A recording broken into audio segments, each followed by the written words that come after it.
Sang ayam jantan dari timur, hikayat Sultan Hasanuddin. Di abad ke-17, kerajaan Goa Talo di Sulawesi Selatan sedang berada di puncak kejayaannya. Pelabuhan Somba Opu menjadi salah satu pelabuhan paling sibuk di Nusantara. Kapal-kapal dari Eropa, Tiongkok, India, dan Arab berlabuh di sana, menukar porselen dan sutra dengan rempah-rempah yang berharga.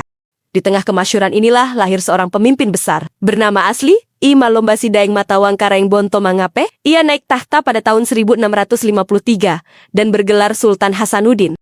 Sejak awal masa pemerintahannya, Sultan Hasanuddin memegang teguh prinsip luhur nenek moyang Makassar, tanah dan laut adalah milik Tuhan, diciptakan untuk semua manusia.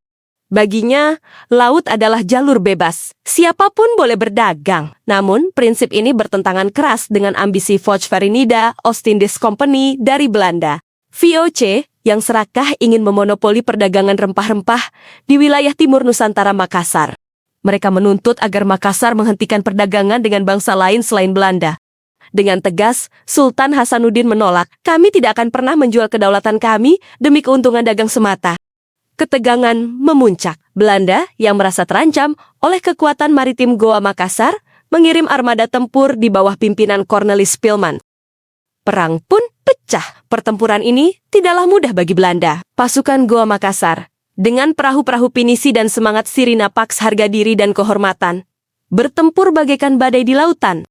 Keberanian Sultan Hasanuddin dalam memimpin pasukannya, menyergap kapal-kapal musuh, dan strategi perangnya yang agresif membuat musuh gentar.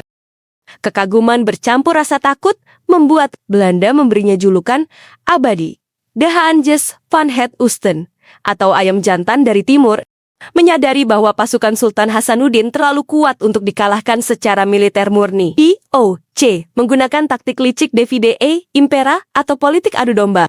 Spilman memanfaatkan konflik internal di Sulawesi. Ia mendekati Arung Palaka, Raja Bone yang saat itu wilayahnya berada di bawah kekuasaan Goa. Sultan Hasanuddin kini terjepit. Ia harus menghadapi meriam canggih VOC dari laut dan pasukan tangguh Arung Palaka dari darat. Pertempuran demi pertempuran menguras tenaga dan logistik Goa.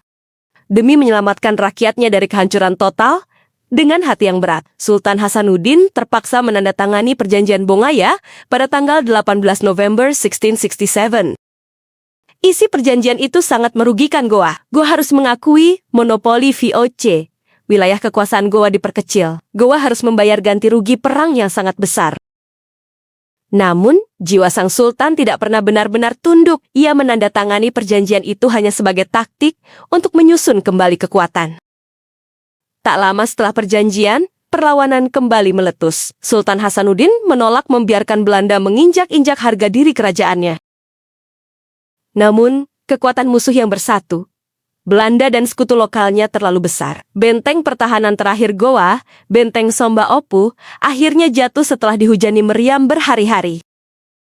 Sultan Hasanuddin memilih mundur dari takhta daripada menjadi boneka Belanda. Ia wafat pada tanggal 12 Juni tahun 1670. Warisan Sang Sultan. Meskipun secara fisik Goa kalah, semangat Sultan Hasanuddin tidak pernah mati.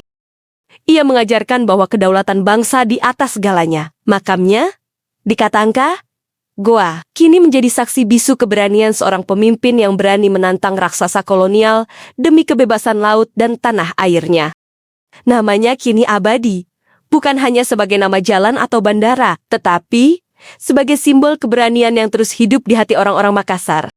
Oke guys, itulah tadi salah satu pahlawan paling ikonik di tanah air yang berasal dari tanah Makassar. Beliau adalah salah satu panutan dan leluhur dari Makassar yang keberaniannya menjadi tauladan bagi banyak orang-orang Makassar sampai sekarang. Sampai jumpa di next video kami. Ingat buat support channel kami dengan like, comment, share, dan subscribe-nya ya. Terima kasih. Have a nice day.